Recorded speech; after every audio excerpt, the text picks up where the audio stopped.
This is Radio Now 95.3 FM. Come for the news, stay for informed conversations. In 2021, the name Bello Turji began to ring loudly in security circles. Turji would go on to mastermind a series of horrible terror attacks against Nigerians in Sokoto and Zamfara states. These attacks would see Turji become the focus of military strikes in Zamfara state in 2022. Human Angle's conflict reporting desk has written an article detailing a disturbing trend on social media that has seen multiple social media accounts promote the violent ideologies of Bello Turji. Our guest this morning is Human Angle's conflict reporter Ibrahim Adeyemi, who wrote this article. Mr. Adeyemi, good morning and thank you for joining us on the conversation. Good morning, I'm happy to be here. Right, sir. This trend of people impersonating bandits on social media, can you tell us what exactly you have noticed in the time that you wrote this report? So, sometimes in October last year, someone reached out to me saying that he noticed a social media accounts in the name of Bello Turji on Facebook, promoting terrorism, posting guns, and scaring people, and preaching violence on the internet. Then I tried to check it out, and I realized that it's more than just one Facebook account. It's actually an enterprise. It's a trending escapade of impersonating an infamous terrorist, on social media. People open fake accounts to hide under the identity of a terrorist, of a known terrorist, a wanted, for that matter, to promote terrorism just for impression or for monetization of such impression, on social media. Just the way they do to celebrities, and so on and so forth. Mr. Adeyemi, can you share with us some of the content you saw them posting on social media? I can remember vividly. On Facebook, for instance, one of the impostors posted one day that these people want peace, or sometimes you could just ask to say, look, we have abducted somebody here. Anybody who is the family member should come and pay ransom. Or look, we are going to the place where we kept some people who are squeezing, or to put random videos of Bello Turji, carrying gun, of hunting ammunition, and so on and so forth. Or post random videos of bandits or terrorists operating in some locations, or sometimes even post some press interviews, by Bello Turji on social media, and trying to whitewash his acts of terrorism. Can you tell us, what gives you the certainty that these are impersonations? Definitely they are, because, we use several methods to discover this. We use open source, and there is a behavior for impostor accounts on social media. So we found out that there's a pattern of opening these accounts, sometimes even without operating them. Sometimes we try to find out the person behind this account, and we realize it's a different person entirely. For instance, on TikTok, there's an account called Bello Turji Backup, the most popular one for this escapade. We realized through another person that this person was just a TikToker who was trying to gather impressions, likes, and followers from people using Bello Turji's name just because he's popular, without considering that he's a wanted terrorist and a criminal mastermind. Right, Mr. Adeyemi, you've mentioned Facebook as well as TikTok. Are there any other sites that you find where people continue to impersonate these terrorists, and what exactly are the sites doing in response to these violent ideologies that are being promoted? We found the same thing on Instagram, on Twitter. On Twitter, for instance, what he did there was mostly using Twitter to spread hate speech against other tribes, other religion. For instance, on Twitter, one of the impostors wrote on his bio that we will not rest until we ensure that infidels are being eliminated in the country. And he wrote that in Arabic language. things that could cause violence, things that could spur, violent activities and hate speech and so on and so forth are being promoted on social media in the name of Bello Turji. But on Instagram, we found only a very few accounts on Instagram, and that's probably because the Instagram is not friendly for that kind of activity, So, but on Twitter, on Facebook especially, and on TikTok, they are most common on TikTok. We found a lot of accounts using Bello Turji's name to promote violence and so on and so forth. You mentioned earlier that part of why people do this is for impressions, likes, comments, whatever the case. What sort of impressions are you seeing? What are the numbers that these posts are doing? If you look at, the numbers are very, very important. Sometimes, let's look at the way people do for other parody accounts. Someone can open an account in the name of Radio Now and say, look, this is Radio Now, and start sharing content on the page. Because he knows Radio Now has a lot of followers, people will follow them. They get enough followership, a lot of likes, and so on and so forth. And then they sell their accounts to another person, then open another one. It's a business. It's an enterprise on its own. What they just do is that it is illegal, especially for impersonating somebody who is actually wanted in the country, who is on the run, who is being targeted for attacks by authorities. It's actually against Nigeria's Prevention Act. So I want you to, let's explore this a little further. You refer to some posts that hit as much as 6 million views. You have the top 10 impostors of Bello Turji on TikTok. One of them has a follower count of up to 20,000 people. And that's really what I'd like you to expand on a little more. Are we confident that the followers are real people? What sort of things are they saying, whether in support of or against the posts that these accounts make?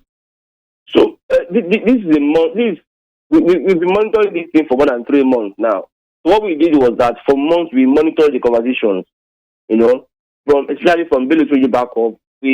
Every morning I would open the account, I would see what he had to post, I would see how people were reacting. A lot of people believed it was Bello Turji. They were interacting with him, they were asking questions. Some people were wondering if it was Bello Turji. They were asking him, are you really Bello Turji? They were throwing banters with him, exchanging words, and so on and so forth. He had a lot of followership base, on TikTok. And I personally also tried to reach out to him. He wouldn't answer. But there's a particular popular TikTok influencer with the name Dangambo. Dangambo has over 400,000 followers on TikTok.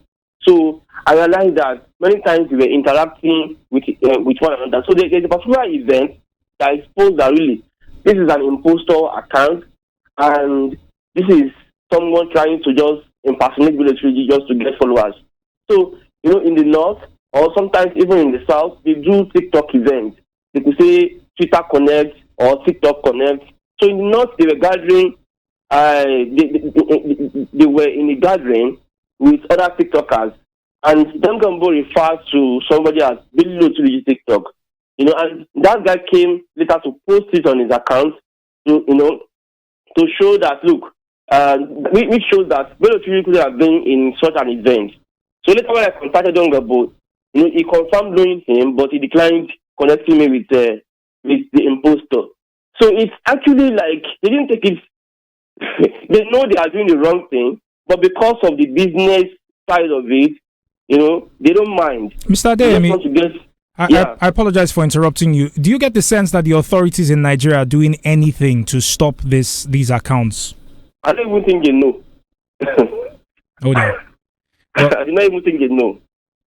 Well, thank you very much for speaking with us this morning, and thank you for the work that you're doing. That was our guest this morning, Mr. Ibrahim Adeyemi of Human Angle, speaking on the proliferation of social media accounts that continue to promote terrorist and violent ideology across the internet. This is Radio Now 95.3 FM. Come for the news, stay for informed conversations. Ladies and gentlemen, good morning and welcome to Tech Now, right here on your Beyond the News station, Radio Now 95.3 FM. My name is Stephen Imediegu and I am with Nabila Osman. Together we're going to take you through the world of tech, looking at the latest stories on the technological front, as well as bringing you a conversation on what to expect as far as tech policies are concerned in the brand new year 2024. We start off with Ericsson, where the Swedish telecoms equipment maker has announced its appointment of Lars Sandström as its new chief financial officer. Sandström replaces longtime company veteran Carl Melander. Mr. Sandström will join the company on the 1st of April and will be based in Sweden, according to a statement from Ericsson. Sandström is currently the CFO and a member of the executive team at Getinge, where he has been working since 2017. Now, last year, Ericsson had announced that Melander planned to step down at the end of the first quarter of this year.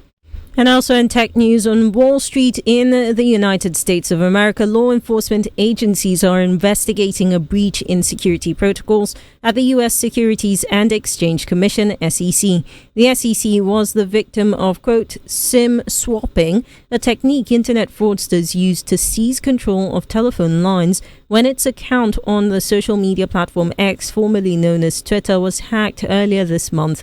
The US SEC also said that 6 months prior to the attack, staff had removed an added layer of protection known as multi-factor authentication and did not restore it until after the January 9th attack.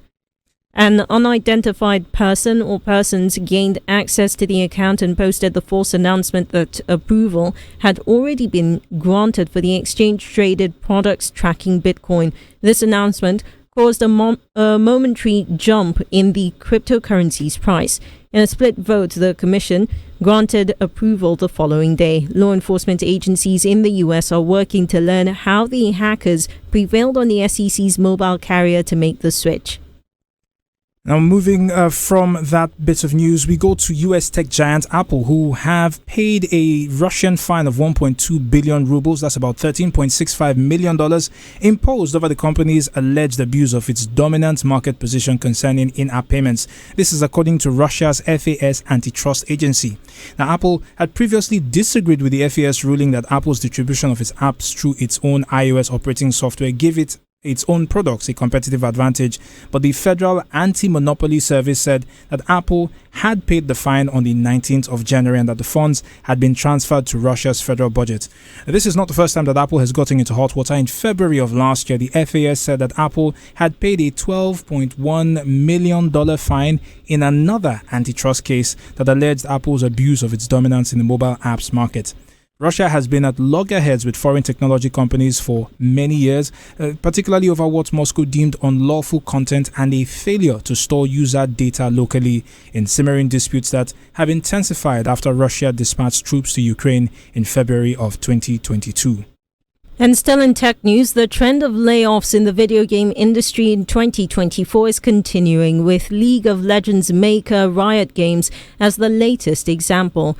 Yesterday night, the company announced that, quote, we are refocusing on fewer high-impact projects to move us toward a more sustainable future, which means eliminating roles for 530 people globally, or about 11% of its total workforce. This news arrives just days after the results of a Game Developers Conference survey showed 56% of respondents felt layoffs were in store for their studios due in large part to a post-pandemic course correction. CEO Dylan Jadeja said in a company-wide message, quote, some of the significant investments we've made aren't paying off the way we expected them to. He pointed to Riot's 10th anniversary expansions in 2019, that spread the League of Legends universe across new games and other forms of entertainment.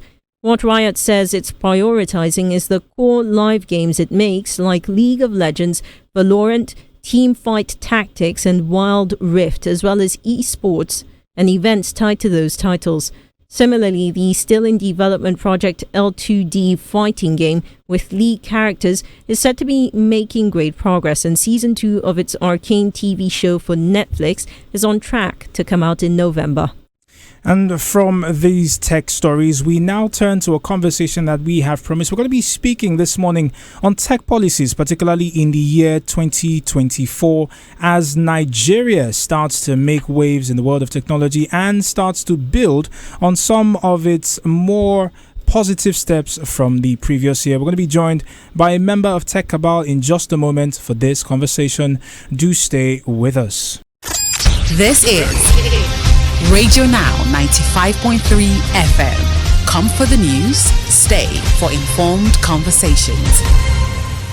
And this morning on Tech Now, we've rather examined the policy victories that were recorded in the tech ecosystem in 2023 and forecast this year's milestones and expectations. Our guest is Ganiyu Oloruntade, a journalist with Tech Cabal, and he's been at the center of conversations speculating new frontiers in the tech space. Mr. Oloruntade, good morning, and thank you for joining us on the conversation. Good morning, Stephen. Good morning. Thanks for having me. Right. To jump into it, one of the highlights that has been talked about in tech conversations has been the appointment of a tech-savvy person to the Federal Executive Council. How do you see this playing out in Nigeria in 2024?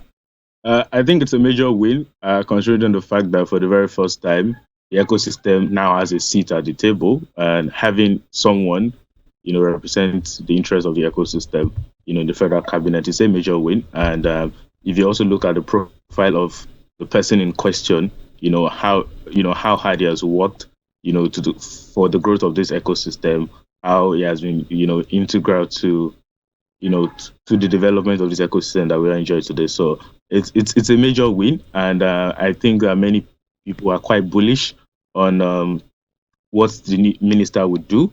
And, and we've seen, manifestations of that, right? Last year, the 3 million hectare talent project was, unveiled, and it has been ongoing since then. And there've been like a lot of conversations around implementation of the Startup Act.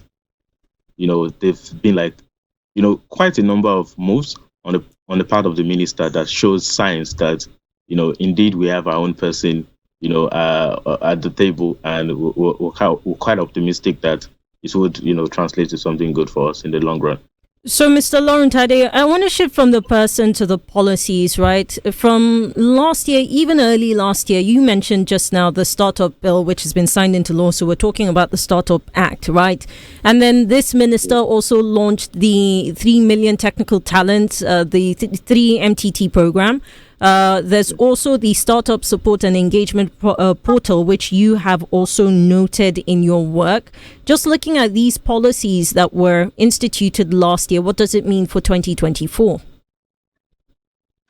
So, like you rightly pointed out, it's the Startup Act. Effort has now been made, towards implementation of the Startup Act, and I think that considering how the Startup Act itself came to be, because it's a product of collaboration of both, government players and as well as the ecosystem. Many people are quite bullish on what the Startup Act will translate to, and I feel like the decision of the minister to, to set up the Startup Engagement Portal, it's a right step in the right direction, and because if we look at what that portal will translate to, in terms of, the major offerings, labeling of startups, registration of VCs, angel investor accelerators, incubators, and all of that. Also need to talk about, tax incentive, access to financial resources. So it's a step, to a larger benefit for the ecosystem, because this is just one part of it. There's still much more. The way the Startup Act has been designed, it's designed to work in stages. So once you Once you cross one phase, you move to another phase, and it goes on and on. And like, the conversation around domestication of the Startup Act, for instance, has been on since like last year, and we hope to see what that translates to this year. Mr. Oloruntade, one other conversation that you've had, especially in, I believe, the first couple of days of this year, was around the listing of tech startups on the Nigerian Stock Exchange. I would like to draw your attention to that and ask if there has been any move. Now, I know that some tech journalists in the space have said it's a little too soon for us to have tech startups on the Nigerian Stock Exchange, but what exactly is the outlook of the stock exchange itself, especially in the conversations that you've had with them? Based on the conversation I had with the acting CEO of the NGX, we expect to see one or two listings of tech startups on the NGX this year. And if you recall vividly, the NGX Tech Board was set up in December 2022, and that's like a very long time ago. And they've been like a lot of conversations around how this will play out. Because if you think about it, going public is like the hallmark of a mature company. And if you look at the ecosystem as it is, we don't have so many startups that are mature enough to list on the NGX. And there's always been like some other argument around the fact that the startup raised from foreign VCs, and some of these investors will not want them to go public on the Nigerian stock exchange, considering the volatility of the naira. And there's also a question of liquidity on the NGX too. I mean, the NGX has been on quite an impressive run, in the past couple of months. We've seen very, very crazy numbers. We've seen, companies there, securing lots of wins, which is good. But we also have to understand that, startups are different from traditional companies, right? And, it could really, really be tricky.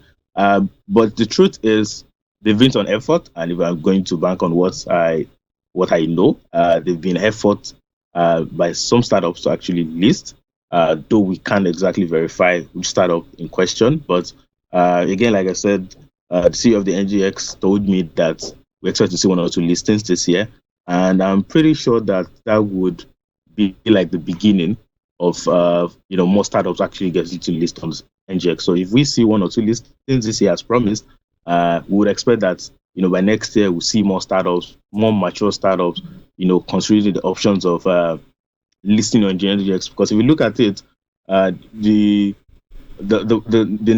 currency devaluation situation is like one very key issue, and people have been looking for alternatives really that should start considering raising in local currency. So imagine raising in naira and you get to list on the NGX also in naira.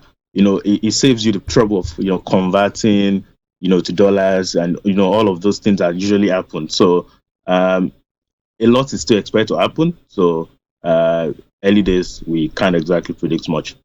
So just looking a little more into what could be the latest, I wonder if you see the minister sort of consolidating on certain things that have been kick-started, or are we going to start to explore newer frontiers? Just last week, he was at Davos in Switzerland, and he granted a few interviews.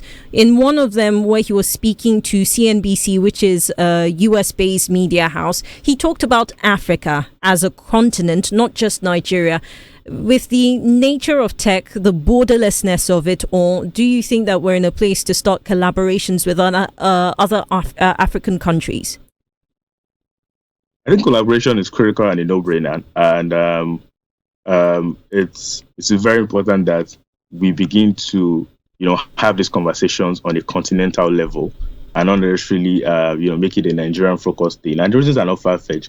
The African tech ecosystem as a whole is quite interconnected, right? And Nigeria being the leader, no doubt, has like a very huge responsibility to drive other countries along with it. And and if you also look at it even from a policy point of view, it's critical that African leaders, African regulators begin to meet and draw policies that would affect positively in this case the growth of the ecosystem, growth of startups, create opportunities for entrepreneurs, create opportunities for investors and all of that. Because I recall that I was in Nigeria last December and at the African Startup Conference organized by the Nigerian Ministry of Startups. And there was a particular conference. There was like a panel that featured ministers of tech from different African countries. And part of the resolution from that conversation was um, you know a startup visa. So these leaders are looking at creating the startup visa that will allow free entry and free exit of startup founders, VCs across the continent. So that's like the level of collaboration that I think should exist on the policy making side.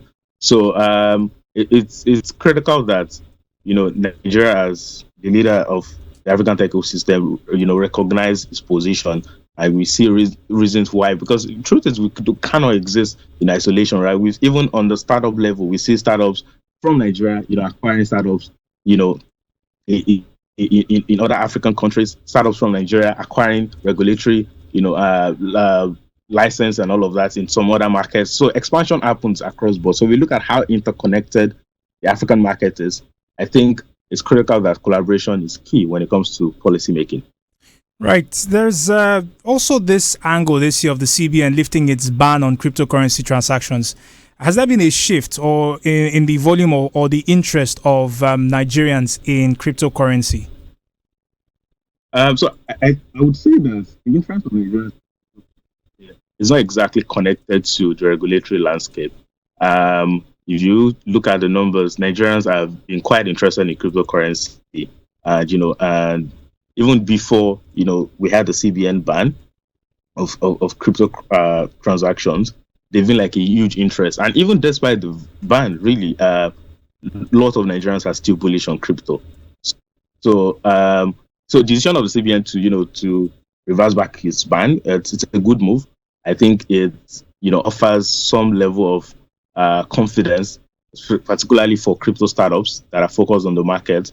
So, and we expect to see that more of the startups that already offer those crypto-enabled solutions and services, can approach the regulators now, secure necessary licenses. There've been conversations around some startups approaching the CBN to get this license and all of that. So there's that part of it. But so one very important thing we also need to understand is regulation plays a key role in how people perceive an ecosystem. So the more we make the regulatory landscape convenient, the more we make it more palatable for startups, the more we see more interest. So I think for crypto, Nigerians are still bullish on crypto, and I'm glad that the CBN is saying things in the right direction. Mr. Oloruntade, thank you very much for speaking with us this morning. That's our conversation with Ganiu Oloruntade, a tech journalist, speaking on the policies that will affect 2023 as far as the tech ecosystem is concerned, and answering some of the questions around forecasts regarding the listing of tech startups on the Nigerian Stock Exchange. That's all for our conversation today on Tech Now. Join us on the next edition next week right here on your Beyond the News station, Radio Now 95.3 FM. The rest of Now Breakfast continues in just a moment. This is Radio Now 95.3 FM.